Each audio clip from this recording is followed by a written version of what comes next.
Сәлеметсіздер ме? Сіздермен бірге мен Айжан Жұмаділдақызы.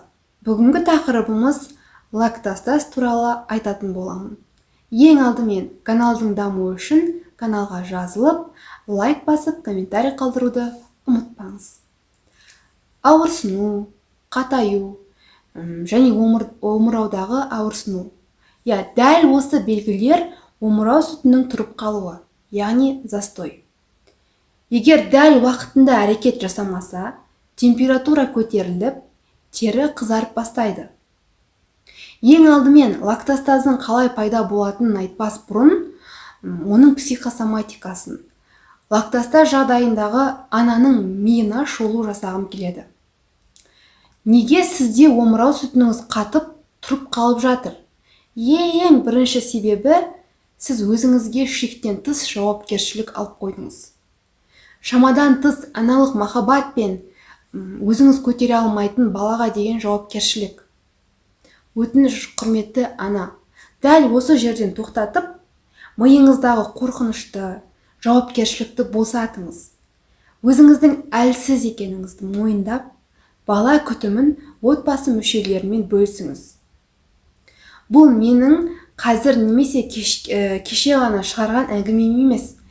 Әлемнің дамыған елдерінің мен деген психолог дәрігерлерінің бүгінгі күні жасап жатқан жұмысы. Ең бірінші өз пациентінің психологиялық күйіне түсе білу. Сонымен, пайда болу механизмі қалай болады? Застой, яғни омыраудың қандай да бір бөлігінде сүттің жүру бағытының тоқтап қалуымен негізделеді. Қарапайым тілмен айтқанда, сүт кептелісі пайда болып, ол шығатын жол таппайды және әрі қарай жиналуын жалғастыра береді. Нәтижесінде тіндер ісініп, өте қатты ауыратын түйін пайда болады. Ал себептеріне келетін болсақ, ең жиі себебі баланы емізу уақытының арасы өте ұзақ болуы. Екінші себебі омырауда баланы дұрыс ұстамау, немесе бала омырауды дұрыс алмауы. Үшінші, баланы бір позада ұзақ уақыт емізу, әсіресе түнгі уақытта. Төртінші, өте тар іш киім, табақшасы кішкентай омыраушалар лимфа айналымын қысады және сүт бездерін жарақаттайды. Ал еміне келетін болсақ, лактостаздан қалай құтыламыз?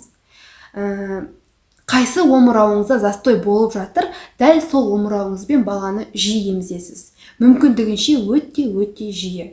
Кей жағдайларда емізу көмек бермейді. Ол сәтте омырауды сауға, яғни сұғуға тура келеді.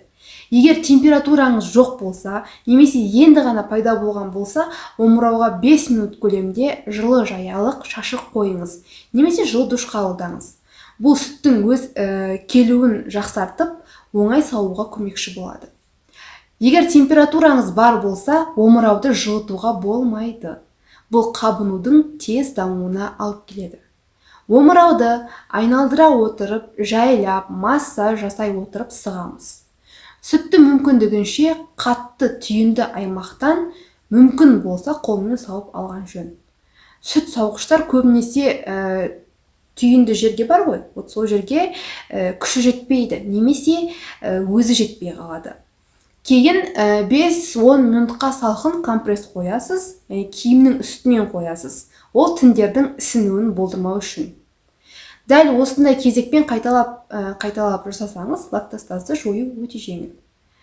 Әрі қарай температураңызды бақылап, дәл осы манипуляцияларды қайталайсыз. Көмектеспесе, егер дәрігер көмегіне жүгіну қажетсіз. Бұл жерде маңызды рөл атқаратын сауы болып табылады. Ауырады, бірақ өзіңіз үшін сіз сауы қажетсіз.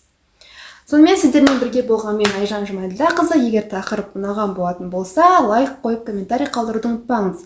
Ал егер де менімен бірге қандай да бір тақырыпты талқылағыңыз келсе, немесе сұрағыңыз болса, тағы да комментарий бөлігіне қалдырып кетеміз. Сау болыңыздар.